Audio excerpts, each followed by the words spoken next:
الحمد لله رب العالمين والصلاة والسلام على سيد الأنبياء والمرسلين وعلى آله وصحبه أجمعين أما بعد فأعوذ بالله من الشيطان الرجيم وإذ قلتم يا موسى لن نصبر على طعام واحد فادع لنا ربك يخرج لنا مما تنبت الأرض من بقلها وقثائها وفومها وعدسها وبصلها قال أتستبدلون الذي هو أدنى بالذي هو خير اهبطوا مصرا فإن لكم ما سألتم وضربت عليهم الذلة والمسكنة وباءوا بغضب من الله ذلك بأنهم كانوا يكفرون بآيات الله ويقتلون النبيين بغير الحق ذلك بما عصوا وكانوا يعتدون رب اشرح لي صدري ويسر لي أمري واحلل عقدة من لساني يفقه قولي اللهم ثبتنا عند الموت بلا إله إلا الله واللهم اجعلنا من الذين آمنوا وعملوا الصالحات وتواصوا بالحق وتواصوا بالصبر آمين يا رب العالمين ইনশাআল্লাহ এই খুতবায় আমি সূরা বাকারার ৬১তম আয়াতটি নিয়ে কিছু ভাবনা এবং শিক্ষা আপনাদের সাথে আলোচনা করব। আর এই আয়াতটি নিয়ে কথা বলতে গিয়ে আমি মনে করি আয়াতটি নিয়ে গভীর চিন্তাকারী প্রত্যেক ব্যক্তি উপলব্ধি করতে পারবেন যে আমাদের জন্য এই সময়ে এই ধরনের আয়াত নিয়ে গবেষণা কেন গুরুত্বপূর্ণ। আল্লাহ আজ্জা ওয়া জাল্লা আয়াতটিকে একটি বিশেষ প্রেক্ষাপটে এখানে সন্নিবেশিত করেছেন। বনী ইসরাইল ফেরাউনের হাত থেকে রক্ষা পেয়েছিল, তারা ফেরাউন থেকে রেহাই পেয়েছিল, আর অনেক অনেক প্রজন্ম ধরে তারা ফেরাউনের শাসনের অধীনে বসবাস করে আসছিল। তো দীর্ঘ সময় ধরে তারা অধিকৃত জনগোষ্ঠী হিসেবে বসবাস করেছে কর্তৃত্ববাদী একটি শক্তির অধীনে, যা তাদেরকে শাসন করেছে, দাসতুল্য আচরণ করেছে এবং নিচু জাত হিসেবে গণ্য করেছে। এখন বিষয় হল, নির্যাতনকারী এবং নির্যাতিতের মাঝে অদ্ভুত একটা সম্পর্ক রয়েছে। পৃথিবীর ইতিহাসে আপনি দেখবেন যে কিছু জাতি অন্য জাতির দ্বারা শাসিত হয়েছে। গোটা মানব ইতিহাস জুড়ে এমনটা ঘটেছে। উদাহরণস্বরূপ জাপানিরা চাইনিজদের সাথে এমনটা করেছিল, ব্রিটিশরা পৃথিবীর অনেক দেশেই এমনটা করেছে, ডাচরা এমনটা করেছে ইন্দোনেশিয়াতে, ইত্যাদি ইত্যাদি। আর যখন এই আক্রমণকারী ঔপনিবেশিক শাসকরা কোথাও চলে আসে, সেখানে বিজয়ী হওয়ার পর তাদের বিরুদ্ধে যুদ্ধরতরা ছাড়া সাধারণ জনগণ, লক্ষ কোটি সাধারণ জনগণের কাছে প্রথমে মনে হয় না যে তাদের জীবনে খুব একটা পরিবর্তন এসেছে। রোমানরা বিজয়ী হওয়ার আগে যে কৃষক ছিল, রোমানরা বিজয়ী হবার পরেও সে কৃষকই রয়ে গেছে। তাদের প্রদত্ত কর হয়তো ভিন্ন কর্তৃপক্ষের হাতে যাচ্ছে, কিন্তু জীবন খুব একটা পরিবর্তিত হয়নি, যুদ্ধের সময়টা বাদে। একইভাবে বিশেষত রোমান সাম্রাজ্য, মঙ্গোলীয় সাম্রাজ্য, অন্য যুদ্ধবাজ জাতিগুলো যারা গোটা পৃথিবী জুড়ে তাদের সাম্রাজ্যকে বিস্তৃত করেছে, তাদের এটা করার একটা পন্থা ছিল এই যে তারা বিদ্যমান অবস্থাতে তেমন একটা পরিবর্তন আনত না। তোমরা তোমাদের কার্যপদ্ধতি বজায় রাখো, যেভাবে চাষবাস করছিলে তা চালিয়ে যাও, বাজার যেভাবে চলছিল তা অব্যাহত রাখো, এখন শুধু অর্থ এই দিকে আসতে হবে, এইটুকুই। তো সাধারণ মানুষের কাছে অর্থনৈতিক পর্যায়ে ক্ষমতার এই রদবদলকে খুব বেশি পরিবর্তন বলে মনে হতো না। কিন্তু বিজয়ী শক্তির জন্য এটাও গুরুত্বপূর্ণ ছিল যে মানুষ যাতে জানতে পারে শহরে নতুন এক কর্তা এসেছে। করের অর্থ নীরবে নিভৃতে ভিন্ন গন্তব্যে সঞ্চালিত হবে এটুকুই যথেষ্ট না, বরং কর্তৃত্বের একটা বহিঃপ্রকাশও থাকতে হবে। মানুষের এটা স্বীকার করতে হবে যে একটি শক্তিধর সাম্রাজ্যের শক্তিধর সম্রাটের অধীনে বসবাস করছে তারা। আর যেভাবে তারা এটা করত তা শুধুমাত্র সামরিক শক্তি প্রদর্শনের মাধ্যমে না, কারণ সেটা ছিল অনেক ব্যয়বহুল। আর সেনাবাহিনী তো মূলত ব্যবহৃত হয় যুদ্ধক্ষেত্রে। সেনাবাহিনী ব্যবহৃত হয় গুপ্তচর বৃত্তির কাজে, গোপন সংবাদ সংগ্রহের কাজে। যখন আপনি জনগণ নিয়ন্ত্রণ করার জন্য সেনাবাহিনী ব্যবহার করবেন, সেই অনুপাতে তো জনসংখ্যাও অনেক বেশি, আর এটা সেনাবাহিনীর কাজও না। এজন্য এই ক্ষেত্রে অন্য অস্ত্র ব্যবহার করতে হবে। আমি এগুলোকে অস্ত্র হিসেবেই আখ্যায়িত করছি। আমেরিকাকে এখন বলা হয়ে থাকে হৃদয় এবং মনের নিয়ন্তা, এটাই বলা হয়ে থাকে। এখন আপনার আর বন্দুক এবং বোমার প্রয়োজন নেই। আপনার যা প্রয়োজন তা হল বিনোদন, খেলাধুলা, কনসার্ট। রোমানরা এটা করেছে, সকল রাজারাই এটা করেছে। তারা বড় ধরনের আয়োজন করত, তাদের বিভিন্ন জাতীয় উৎসবের দিন থাকত।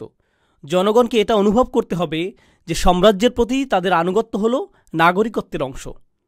আর এই লোকগুলো বিজয়ী হয়েছে কারণ তারা জয়ী হওয়ার যোগ্য। তাদের বিজয়ী হওয়াটা ইতিবাচক বিষয়। তারা যদি জয়ী না হতো, সাম্রাজ্য হিসাবে আমরা অগ্রগতি অর্জন করতাম না। যদিও তারা আপনাকে নিজেদের অন্তর্ভুক্ত মনে করে না, কিন্তু তারা চায় যে আপনি তাদেরকে নিজেদের পরিবার হিসেবে গণ্য করেন।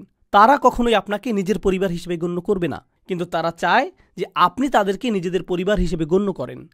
আর তারা এটা করে পতাকার মাধ্যমে, কুচকাওয়াজের মাধ্যমে, গান, প্রদর্শনী এবং প্রোপাগান্ডার মাধ্যমে তারা এগুলো সৃষ্টি করবে। এমনকি ফেরাউনের সময়েও সে এগুলো সৃষ্টি করেছিল। আপনি ফেরাউন রাজবংশের ইতিহাস অধ্যয়ন করলে এটা লক্ষ্য করবেন। এটা অধ্যয়ন গুরুত্বপূর্ণ, কারণ কোরআনে বারবার ফেরাউনের আলোচনা এসেছে। আপনি যদি প্রাচীন মিশরীয় ফেরাউন সাম্রাজ্য নিয়ে জানেন, তারা প্রচুর পরিমাণে অদ্ভুত কিন্তু ভীতিকর এবং শক্তিশালী স্মৃতিস্তম্ভ নির্মাণ করেছিল, যেমন পিরামিড, স্ফিংস এবং অন্যান্য আরও অদ্ভুত ধরনের স্থাপনা, যা দেখার জন্য এখনও মানুষ এই সকল স্থান ভ্রমণ করে। আর এই সকল স্থাপনা এমনভাবে নির্মাণ করা হয়েছিল যে যখন মানুষ নৌপথে ভ্রমণ করত, তারা এই স্থাপনাগুলো নদীর তীরে দেখতে পেত। ও, এই লোকদের সাথে ঝামেলা করা যাবে না, দেখো তারা কি নির্মাণ করেছে। এটা ছিল ভীতি সৃষ্টির একটা মাধ্যম। কোরআনে আল্লাহ আজ্জাওয়াজাল্লাহ পূর্ববর্তী জাতিগুলোর ব্যাপারে এই বিষয়টি বর্ণনা করেছেন। যেমন হুদ আলাইহিসসালামের জাতি, তারাও এটা করত। তারা মূর্তি এবং বিশালাকার স্থাপনা নির্মাণ করত, অন্য কোনো কারণে না, বরং একটা ভাবমূর্তি, একটা প্রভাব সৃষ্টির জন্য। ঠিক তো এটা কোনো একটা বিষয়ের প্রতীক। আপনারা জানেন, যখন আমেরিকার বিদ্রোহীরা ব্রিটিশ সাম্রাজ্যের বিরুদ্ধে যুদ্ধ করেছিল, তখন ফ্রেঞ্চরা যেহেতু ব্রিটিশদেরকে ঘৃণা করত, ব্রিটিশদেরকে মানসিক যন্ত্রণা দেওয়ার জন্য তারা স্ট্যাচু অফ লিবার্টি উপহার দিয়েছিল, ফ্রান্স এবং আমেরিকার মাঝে মৈত্রী সম্পর্কের প্রতীকস্বরূপ। আর স্ট্যাচু অফ লিবার্টি কিসের প্রতিনিধিত্ব করে? স্বাধীনতা, বাক স্বাধীনতা, ধর্মের স্বাধীনতা, মত প্রকাশের স্বাধীনতা, মানুষ হিসেবে যেমন ইচ্ছা বাঁচার স্বাধীনতা। যদিও ফ্রান্স এই স্বাধীনতাগুলো উদযাপন করে, সেখানে হিজাব পরিধান করলে আপনি চাকরি পাবেন না। বায়োডাটাতে আপনার নামে মোহাম্মদ উল্লেখ করলে চাকরির ইন্টারভিউর জন্য ডাক পাবেন না। সেই ব্যক্তি যিনি একজন সাদা চুলের, সাদা চামড়ার আলজেরিয়ান, তার নাম আব্দুল করিম, তিনি একটি চাকরির আবেদন করেছেন, কিন্তু তিনি তা পেলেন না। তিনি নিজের নাম পরিবর্তন করে জেক রাখলেন, আর সাথে সাথেই চাকরির ডাক পেয়ে গেলেন। এটাই স্বাধীনতা। কিন্তু এটা শুধু একটা প্রতীক। এটা মানুষকে দেখানোর জন্য যে এর প্রতিনিধিত্ব আমরা করি, এটাই আমরা উদযাপন করি। এটা করা হয় পতাকা এবং এই জাতীয় অন্যান্য জিনিসের মাধ্যমে। এখন বেশিরভাগ মানুষের ক্ষেত্রে কি ঘটে? বেশিরভাগ মানুষের ক্ষেত্রে এই সাম্রাজ্যগুলো যা করেছিল তা হলো, এই মানুষগুলো পৃথিবীর সম্পর্কে যেরকম চিন্তা করে তা নিয়ন্ত্রণ করত। আপনি যদি সেই সময় বসবাস করতেন, তাহলে তারা চাইতো যে তাদের মতো করে জগৎ আপনি চিন্তা করেন। তারা চায় সেভাবে আপনি জগৎকে দেখুন যেভাবে তারা আপনাকে দেখাতে চায়। আর সেটা ছিল তাদের সবচেয়ে শক্তিশালী অস্ত্রগুলোর একটি। বনি ইসরায়েল ছিল দাসতুল্য। মিশরীয় সমাজে তারা ছিল দাসতুল্য। আর মুসা আলাইহিসসালাম তাদেরকে সেই দাসত্বের শৃঙ্খল থেকে মুক্ত করেছিলেন। এখন তারা মুক্ত। তারা রয়েছে মরুভূমিতে। মিশরীয় সেনাবাহিনী ডুবে গিয়েছে, তারা ধ্বংসপ্রাপ্ত হয়েছে। এখন তারা মুক্ত, কিন্তু আসলে তারা মুক্ত নয়, কারণ প্রকৃত আক্রমণটি সামরিক আক্রমণ ছিল না। প্রকৃত আক্রমণটি ছিল মানসিক আক্রমণ। তারা শারীরিক বিবেচনায় মুক্তি পেয়েছিল বটে, কিন্তু মানসিকভাবে তারা মুক্ত হতে পারেনি। তারা এখন একরকমভাবে মুক্ত। আমি আপনাদেরকে একটা উপমা প্রদান করছি। ধরুন কেউ কারাগারে রয়েছে, মিথ্যা অভিযোগে তাকে কারাগারে বন্দী করা হলো, আর ২০ বছর কারাগারে কাটানোর পর সে মুক্তি পেল। যখন সে মুক্তি পায়, সে আবারও সূর্য দেখতে পায়, সে আবারও স্বাভাবিক খাবার খেতে পায়, সে আবারও বন্ধুত্ব তৈরি করতে পারে। সে কি আর কখনো কারাগারের পোশাক পরিধান করতে চাইবে? আমি সেই পোশাকগুলো মিস করছি। সে কি এটা বলবে যে কারাগারে যে তরল ধরনের খাবার দেওয়া হতো, সেই খাবারটা আমি খুব মিস করছি। আমি মুরগির মাংস খেতে চাই না, আমি গরুর মাংস খেতে চাই না, আমি বারবিকিউ খেতে চাই না, আমি সেই পুরাতন নোংরা পাত্রটি চাই। আর আমি অন্ধকারাচ্ছন্ন স্থানে বসে খাবার খেতে চাই যেখানে ইঁদুর ঘুরে বেড়ায়, কারণ আমি সেগুলো মিস করছি। কেউই সেটা করবে না। প্রকৃতপক্ষে সে যদি একটা ইঁদুর দেখে, অথবা সে যদি কারাগারের খাবারের পাত্রটির মতো একটা পাত্র দেখতে পায়, তার স্মৃতিতে সেটা ভেসে উঠতে পারে। তার হয়তো পুরনো দিনের কথা মনে পড়ে যেতে পারে। সে হয়তো কান্না শুরু করে দিতে পারে। তার সেটা মনে পড়ে যায় যখন সে কোনো পুলিশ অফিসারকে দেখে। তার হৃদয়ের মধ্যে আতঙ্ক অনুভব করতে পারে, কারণ সে এই অবস্থার মধ্য দিয়ে গিয়েছে। এমনকি সে কারাগারের পাশ দিয়ে যাতায়াতও করতে পারে না। এটা তার জীবনের ভয়ঙ্কর কালো অধ্যায়ের কথা স্মরণ করিয়ে দেয়।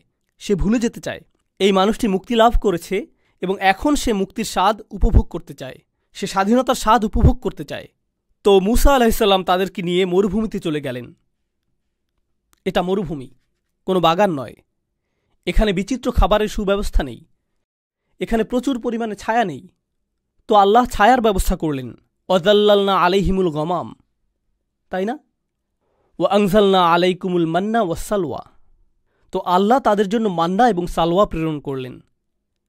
খাবারের ব্যবস্থা হয়ে গেল। টিকে থাকার জন্য প্রয়োজন ছিল পানি, যা এসেছে 12টি ঝর্ণাধারা থেকে। ফানফাজারাত ইসনাতা আশারাতা আইনা, 12টি ঝর্ণাধারা দেয়া হয়েছিল। আমিষের ব্যবস্থা করা হয়েছিল, সালোয়ার ব্যবস্থা করা হয়েছিল, এই পাখির ব্যবস্থা করা হয়েছিল। এই পাখি শিকার করে তারা মাংস আহার করতে পারত। আমিষ এবং চর্বির প্রয়োজন পূরণ হলো। মান্না হলো এক ধরনের গম যা তারা উৎপন্ন করত। তো তাদের জন্য শর্করার ব্যবস্থা করা হলো। পানিরও অভাব ছিল না। এটি ছিল পরিপূর্ণ পুষ্টির একটা ব্যবস্থা। তারা সেখানে কোনো সমস্যা ছাড়া টিকে থাকতে পারত পূর্ণ স্বাধীনতা সহকারে। তবে এই মানুষগুলো যারা শারীরিকভাবে মুক্ত হয়েছিল ঠিকই, কিন্তু তখনও মানসিক দাসত্বে আবদ্ধ ছিল। আর 61 নম্বর আয়াতে তারা মুসা আলাইহিসসালামের কাছে আসলো। আল্লাহ বলছেন, ওয়া ইয কুলতুম, স্মরণ করো যখন তোমরা মুসাকে বলেছিলে, লান নাসবিরা আলা তাআমিন ওয়াহিদ, আমরা শুধু এক ধরনের খাবার খেতে পারবো না। একই খাবার বারবার খাওয়ার ধৈর্য আমাদের নেই। দুপুরের খাবার কি? মান্না এবং সালোয়া। রাতের খাবার কি? সালোয়া এবং মান্না। একই জিনিস বারবার। আমি আর এটা পারছি না। কাম অন, কিছুটা বৈচিত্র্য নিয়ে আসো। তো তারা মুসা আলাইহিসসালামের কাছে আসলো, আর অভিযোগের এই অংশে তারা বলল, ফাদউ লানা রাব্বাক ইখরিজ লানা মিম্মা তুমবিতুল আরদু মিন বাকলিহা ওয়া কিসাইহা ওয়া ফুমিহা ওয়া আদাসিহা ওয়া বাসলিহা। তারা বলল, কেন তুমি তোমার প্রভুর কাছে দোয়া করছো না? তার উচিত আমাদের জন্য আরও বিচিত্র ধরনের সবজির ব্যবস্থা করা, যেমন ডাল, পেঁয়াজ, কিছুটা তরকারি থাকা তো প্রয়োজন, কিছু মশলা তো থাকা প্রয়োজন। এই জিনিস খেয়ে যেতে পারবো না। আমরা কি আল্লাহর কাছে ভালো খাবারের অর্ডার করতে পারি না? এটাই তারা জিজ্ঞেস করছে। এটা কেন গুরুত্বপূর্ণ? কেন আল্লাহ এই সকল সবজির নাম উল্লেখ করলেন? মজার বিষয় হলো, এইগুলো ছিল মিশরের জনপ্রিয় সবজি, আর তারা তাদের মিশরীয় প্রভুদের সবসময় এই খাবার খেতে দেখেছে। আর তাদের কাছে সেখানে সম্ভবত এটা তো শুধুমাত্র 2টা খাবারের মিশ্রণ, সেই খাবারের কিছুটা অবশিষ্টও ছিল। আমি আপনাদেরকে উপমা দিয়েছি যে তারা কারাগারের খাবার মিস করে, তাই না? এখন তোমরা মুক্ত হয়ে গিয়েছ, কিন্তু তোমাদের মস্তিষ্ক এখনও কারাগারের মধ্যে রয়েছে, আর তোমরা সেই খাবারই চাইছো যা কারাগারে থাকতে উপভোগ করতে। আর তোমাদের নবীকে জিজ্ঞেস করছো, হ্যাঁ স্বাধীনতাটা চমৎকার, কিন্তু আমরা কি জেলখানার খাবারে আবার ফিরে যেতে পারি? মুসা আলাইহিসসালাম উল্লেখযোগ্য একটা জবাব দিয়েছিলেন। এটা শুধু খাবার নিয়ে ছিল না, এটা শুধু খাবার নিয়ে ছিল না। পৃথিবীর সবচেয়ে শক্তিধর সাম্রাজ্যের অধীনে আমরা বসবাস করেছি। পৃথিবীর অন্য সকল জাতি ফেরাউনের ভয়ে ভীত ছিল। আমাদের ফেরাউনি নাগরিকত্ব ছিল। সর্বশ্রেষ্ঠ পরাশক্তি মিশরের পাসপোর্ট ছিল আমাদের, আমাদের গ্রিন কার্ড ছিল, সব কিছু ছিল আমাদের। এই সব কিছু ত্যাগ করে এখন আমরা মরুভূমিতে এসে পড়েছি। এই পাখি আর রুটি খাচ্ছি, এটাই স্বাধীনতা। এখানেই তুমি আমাদের নিয়ে এসেছো। আমরা পৃথিবীর 1 নম্বর জাতি থেকে পালিয়ে এসেছি, আর তুমি এভাবে আমাদের জীবনযাপন করতে বলছো? লক্ষ্য করুন, তারা 1 নম্বর জাতি ছিল না, তারা ছিল 1 নম্বর জাতির দাস। কিন্তু তাদের চিন্তায় আমরাই 1 নম্বর জাতি। কারণ মিশরীয় প্রভুরা তাদের মধ্যে এই ধারণা সৃষ্টি করেছিল যে তারা সেই সাম্রাজ্যের অংশ, যদিও আপনি আসলে একটা পতঙ্গ যা তারা তাদের পায়ের নিচে পিষ্ট করে। আপনি আসলেই পতঙ্গ ছিলেন যা তারা পিষ্ট করে। তারা এমনটাই ছিল। উদাহরণস্বরূপ, আমেরিকার রাজনীতিতে কিছু মানুষ ডোনাল্ড ট্রাম্পের জন্য পাগল ছিল, তার জন্য তারা উন্মত্ত ছিল।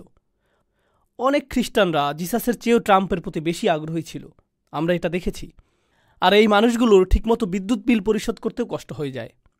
তারা কোনো রকমে টিকে আছে, কিন্তু যখন ট্রাম্প আসে, ইয়ে আমরা আপনাকে ভালোবাসি, আর সে বলে আমিও তোমাদেরকে ভালোবাসি, সে আপনাদের কাউকেই ভালোবাসে না। কিন্তু সে অত্যন্ত সফলভাবে আপনাদের মাঝে এই ধারণা সৃষ্টি করেছে যে তাকে আপনাদের ভালোবাসা উচিত। সে সফলভাবে এটা করেছে। এটা ফেরাউনের কৌশল, ইতিমধ্যে এটা উল্লেখ করা হয়েছে। তো তারা ছিল দাস, কিন্তু সেখান থেকে মুক্তি পেয়েও সেই পুরাতন জিনিসই তারা চাইছে। ঔপনিবেশিক প্রভু তাদেরকে যা দিয়েছিল তাই তারা চায়। তারপর মুসা আলাইহিসসালাম বললেন, ইহবিতু মিসরান। এখানে মিশ্রণ শব্দটি আসলেই উল্লেখযোগ্য একটা শব্দ। আরবি ভাষায় মিশ্রণ অর্থ হল গ্রামীণ উন্মুক্ত এলাকা। এখানে বলা যেত বালাদান, আরদান অথবা ওয়াদিয়ান, এই ধরনের যে কোনো শব্দই বলা যেত, কিন্তু আল্লাহ মিশ্রণ শব্দটি বাছাই করেছেন তানবিন সহকারে। মিশ্রণ এর শেষে নুন ধ্বনিটি শুনতে পাওয়া যায়, মিশ্রণ। কিন্তু মিশরের জন্য আরবিতে ব্যবহৃত শব্দটি হল মিশ্র, তানবিন ছাড়া। এটাকে বলা হয় মামনু মিনাস সরফ। তো দুটি শব্দ দেখতে খুবই কাছাকাছি, কিন্তু তারা একই অর্থ প্রকাশ করছে না। আপনি যদি মিশ্র অথবা মিশ্রু বলেন, এটা মিশর, কিন্তু যদি মিশ্রণ অথবা মিশ্রুন বলেন, এটা গ্রামীণ উন্মুক্ত এলাকা। কিন্তু শব্দ দুটি খুবই কাছাকাছি। এটা এরকম যেন মুসা আলাইহিসসালাম বলছেন, তোমরা আরেক মিশরে ফিরে যেতে চাইছ, তোমরা নতুন একটা স্থানে যেতে চাইছ, কিন্তু আসলে তোমরা আবারও সেই মিশরের অবস্থায় চাইছ। আমি কোথা থেকে এসেছি তা নিয়ে আপনাদেরকে মজার একটা কথা বলি। আমি মূলত পাকিস্তানি বংশোদ্ভূত, আর আমি পাকিস্তান ভালোবাসি। আমি সেই গোটা অঞ্চলটাকেই আসলে ভালোবাসি। সেই অঞ্চলটির ইতিহাসের প্রসঙ্গে বলতে গেলে, বিশেষত বিশ্ববিদ্যালয় এবং হাই স্কুলের যেই ছাত্ররা এখানে রয়েছেন, আমি চাই যে আপনারা একটা বই পড়েন, বিশেষত যদি আপনি দক্ষিণ এশিয়া থেকে এসে থাকেন, যদি আপনি ভারত, পাকিস্তান, বাংলাদেশ, আফগানিস্তান, এমনকি শ্রীলঙ্কা এবং সেই অঞ্চলের অন্যান্য দেশ থেকে এসে থাকেন, আপনি বইটি পড়েন। বইটির নাম Islam and the English Enlightenment. Islam and the English Enlightenment. আমি চাই যে আপনি এই বইটি পড়েন। তো মূল কথা আসি, ব্রিটিশরা ভারতকে উপনিবেশ করেছিল। তারা হিন্দু, মুসলিম, শিখদেরকে একটা সময় ধরে শাসন করেছে। ভারতীয়রা স্বাধীনতা আন্দোলন করেছে, বিশেষত মুসলিমরা লড়াই করেছে। দীর্ঘ সময় এতে কোনো ফল হয়নি। এদের তো পরস্পর শত্রু হওয়ার কথা ছিল। শত্রুর সব কিছুকে আপনার ঘৃণা করা উচিত। কিন্তু সেই শত্রু অত্যন্ত সফলভাবে এটা শিখাতে সক্ষম হয়েছিল যে যদি তুমি আমার ভাষায় কথা বলো তাহলে তুমি সাফল্য অর্জন করবে, যদি তুমি আমার মতো পোশাক পরো তাহলে তুমি সাফল্য অর্জন করবে, যদি তুমি আমার মতো খাবার গ্রহণ করো তাহলে তুমি সফল হতে পারবে, যদি তুমি আমার মতো কথা বলো, যদি তুমি আমার মতো আচরণ করো, যদি তুমি আমার মতো দেখতে হও, যদি তুমি ভান করো যে তুমিই আসলে আমি, তোমার গায়ের রং শ্যামলা হলেও যদি ভান করো যে তুমি সাদা চামড়ার মানুষ, তাহলে আসলেই তুমি সফল হতে পারবে। ব্রিটিশরা কিন্তু খুবই ছোট একটা জাতি, না জানলে জেনে রাখুন। আমি অনেকবার ইংল্যান্ডে গিয়েছি। আপনি গাড়ি চালিয়ে কয়েক ঘন্টার মধ্যেই গোটা দেশটি অতিক্রম করতে পারবেন। যখনই আমি গাড়ি চালিয়েছি দেখেছি যে এর বেশিরভাগই ফসলের জমি। একটা শহর ফসলের জমি, আরেকটি শহর ফসলের জমি। আমি এটা দেখেছি আর বলেছি, ইয়া আল্লাহ, কোথায় এই লোকগুলো আর কোথায় গোটা পৃথিবী, কিভাবে এটা সম্ভব হয়েছে? আর আপনি যদি ইংল্যান্ডের ইতিহাস পাঠ করেন, তারা একে অপরকে হত্যা করতে উদ্যত হয়েছিল, তাদের রাজারা একে অপরকে হত্যা করতে উদ্যত হয়েছিল। আর তারা সেখান থেকে এমন এক সময় শুরু করে যখন তাদের গোটা সেনাবাহিনী এমনকি ৬০-৭০ হাজারও ছিল না। যদি আপনি বাড়িও ধরতে চান, বড়জোর তাদের সৈন্য ছিল ২ লাখ, আর মুঘল সৈন্য ছিল অনেক বেশি, ২০ থেকে ৭০ লাখের মধ্যে এই সংখ্যা উঠানামা করত। কিভাবে এটা ঘটল? এটা সামরিকভাবে ঘটেনি, ভিন্ন কিছু সেখানে ঘটে যাচ্ছিল। আর আমাদের জানতে হবে যে এই আধিপত্য কিভাবে কাজ করে। হ্যাঁ, সামরিক বিষয়টাও রয়েছে, কিন্তু এখানে অন্য প্রক্রিয়া, অন্য অস্ত্রও ব্যবহৃত হয়েছে। আর সেই অস্ত্রের বিষয়টি হলো, এমনকি যখন মানুষ ব্রিটিশদের কাছ থেকে স্বাধীনতা অর্জন করে, এমনকি যখন মানুষ আলজেরিয়াতে হত্যার শিকার হয়েও ফ্রেঞ্চদেরকে বিতাড়িত করেছে, তারা হয়তো ফ্রেঞ্চদেরকে বিতাড়িত করতে পেরেছিল, কিন্তু একটি ফ্রেঞ্চ ভিতরে রয়ে গিয়েছে। তারা ব্রিটিশদের বিতাড়িত করেছে, কিন্তু একটি ব্রিটিশ ভিতরে রয়ে গিয়েছে। আর অবস্থা যখন এমন হয়, এই অবস্থায় আপনি পাকিস্তানের মতো একটা দেশে যেতে পারেন, যা আমি ভালোবাসি। পাকিস্তানের অনেকগুলো ভাষা নিয়ে গড়া চমৎকার ঐতিহ্য রয়েছে, এর মধ্যে অনেক ভাষা মৃতপ্রায়। সেখানে আপনি যদি একটি রেস্টুরেন্টে যান আর উর্দু ভাষায় কথা বলেন, তাহলে ওয়েটার আপনার দিকে বিরক্তি ভরে তাকাতে পারে।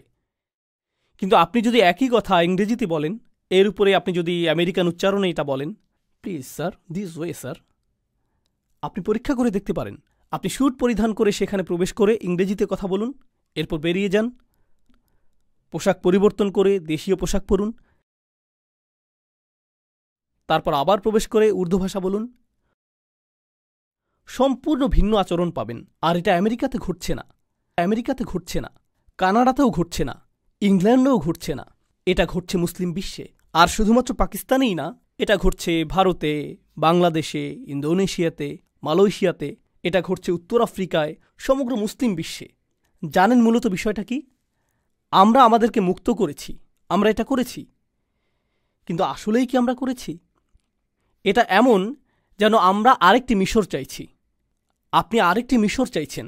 আর যারা এখানে তরুণ প্রজন্মের কাছে মনে হবে, আমি তো কানাডায় জন্ম নিয়েছি, আপনি কিসের কথা বলছেন?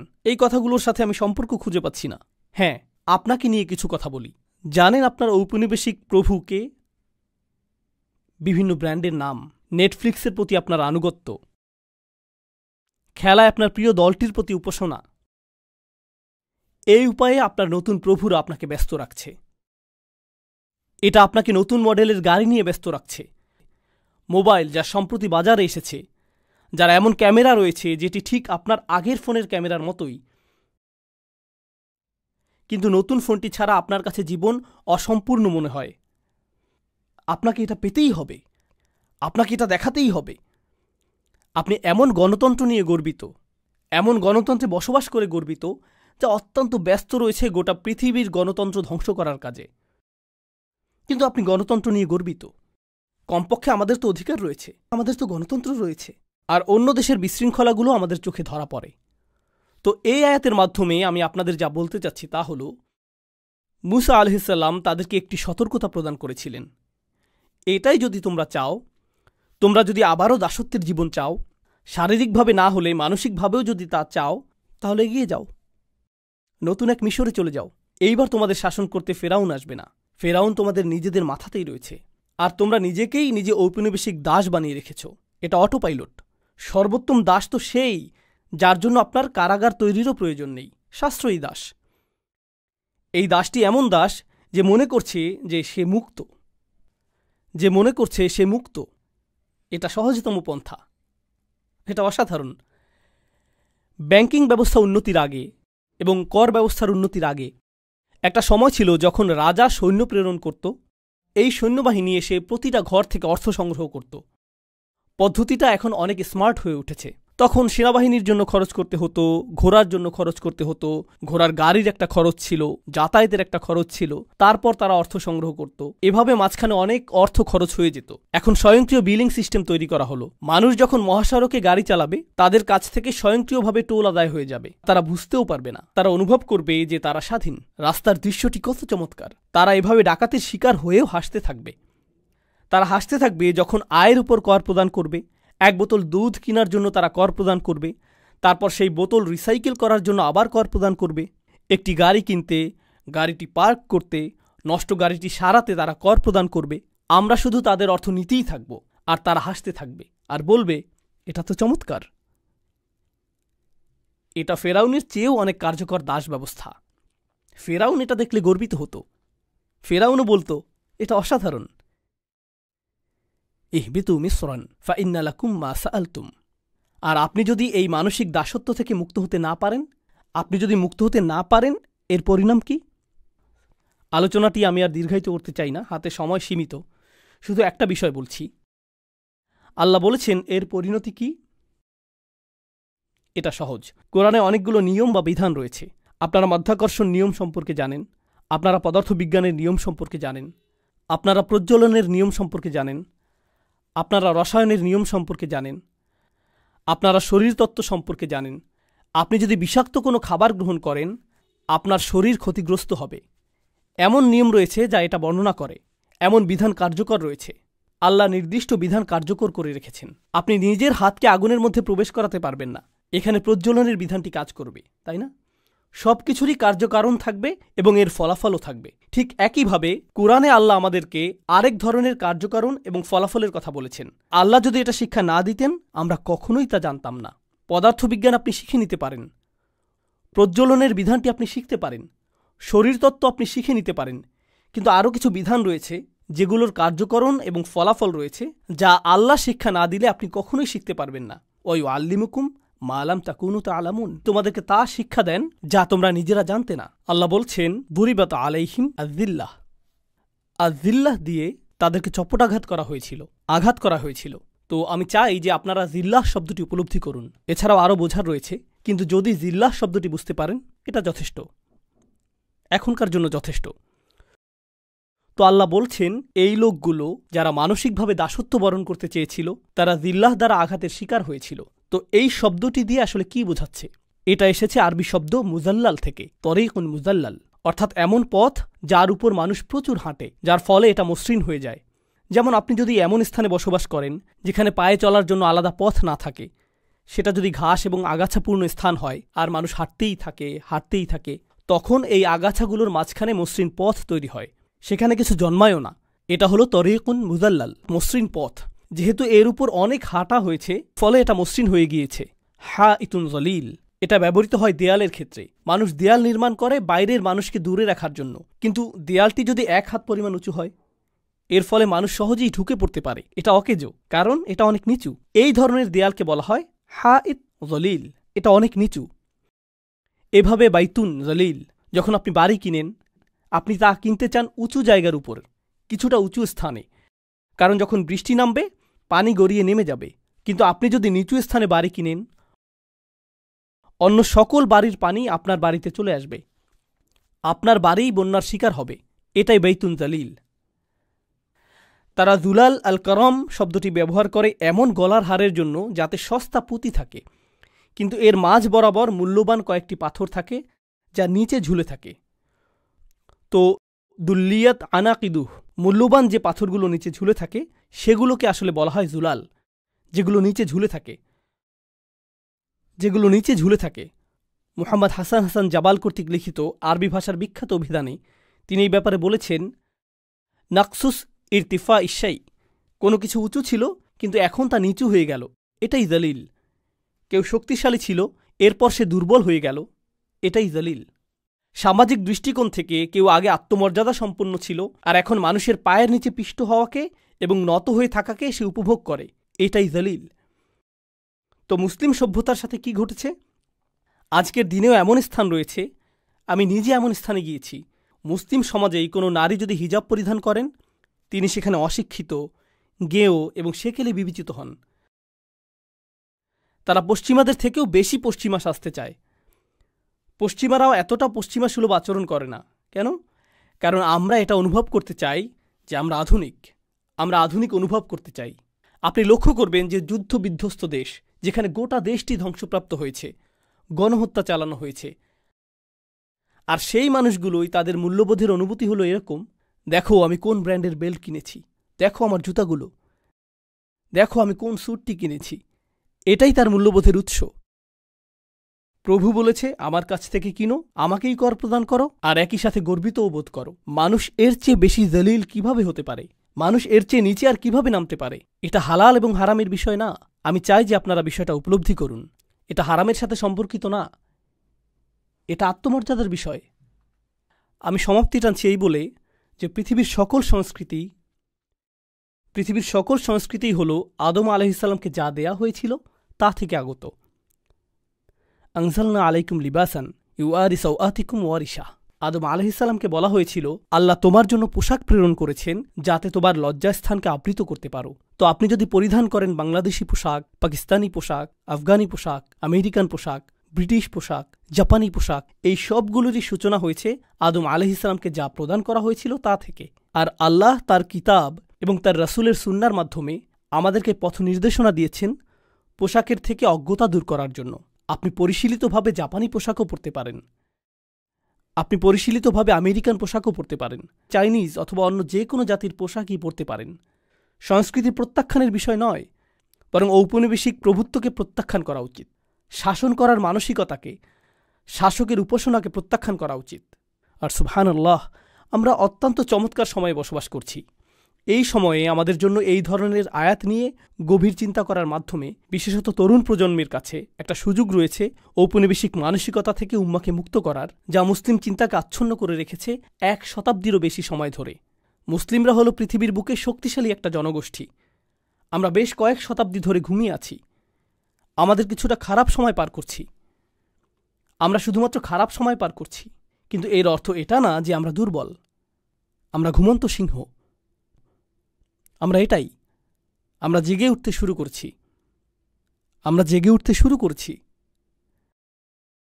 গাজায় যা ঘটে যাচ্ছে তা শুধুমাত্র পৃথিবীর জন্য চক্ষু উন্মোচনকারী নয়। এটা শুধু আমেরিকানদের সচেতন করা না যে আমরা বাক স্বাধীনতার কথা বলে থাকি, কিন্তু তা আসলে আমাদের নেই। আমরা মত প্রকাশের স্বাধীনতার কথা বলে থাকি, কিন্তু আসলে তা আমাদের নেই। আমরা প্রতিবাদ মিছিলের স্বাধীনতার কথা বলে থাকি, কিন্তু তা আসলে আমাদের নেই। এটা শুধুমাত্র আমেরিকানদেরকে এই গুরুত্বপূর্ণ বিষয়গুলো নিয়ে সচেতন করা না, বরং এই চিন্তাও জাগ্রত করা যে তারা আমাদেরকে দাসের মতোই বিবেচনা করেছিল আর অদৃশ্য বেড়া তৈরি করে রেখেছিল। মুসলিমরা বুঝতে পারছে যে এতদিন আমি কিসের উপাসনা করে আসছি, কোন কল্পিত গরু নিজের চিন্তার জগতে তৈরি করে আমি উপাসনা করেছি, বনি ইসরাইলের সেই সোনালী গরুর মতো। এখন আর এটা সোনালী গরু হতে হবে সেটা জরুরি না। এটা হতে পারে যে কোনো কিছুর সোনালী লোগো, এটা হতে পারে সোনালী নাইকি, হতে পারে সোনালী ফেরারি, সোনালী অ্যাডিডাস, এগুলো সবই সোনালী গরু। আজকের যুগে এগুলোই সোনালী গরু। পৃথিবীর সকল সামেরিরা এগুলো নির্মাণ করে যাচ্ছে। তো আমি মনে করি যে এটা নতুন একটা সূচনা, এটা নতুন জাগরণের সূচনা। আমরা এখন আর সাংস্কৃতিক আগ্রাসনের শিকার হব না। আমরা নিজেদেরকে প্রকাশিত করতে পারি এবং নিজেরাই চিন্তা করতে পারি। আর আমরা সত্য ছাড়া অন্য কিছুর অনুগত হব না। আমরা পৃথিবীকে সত্য প্রত্যক্ষ করার আমন্ত্রণ জানাতে পারি, এমন কারো চোখ দিয়ে দেখা থেকে বিরত থেকে যে এতদিন নিয়ন্ত্রিতভাবে কারসাজি করে সত্য গোপন করে এসেছে। আল্লাহ আজ্জা জাল্লা আমাদের হৃদয় এবং মনকে মুক্তি দান করুন। বিশেষভাবে এই প্রজন্মকে আল্লাহ সামর্থ্য দান করুন যারা উম্মাকে ঔপনিবেশিক সেই প্রভুত্ব থেকে মুক্ত করবে যা এখনও ভিতরে রয়ে গিয়েছে, যা বহির্গত প্রভুত্ব থেকে কোনো অংশে কম নয়। বারাকাল্লাহু লি ওয়া লাকুম ফিল কুরআনিল হাকিম ওয়া নাফা'নি ওয়া ইয়্যাকুম বিল আয়াতি ওয়া যিকরি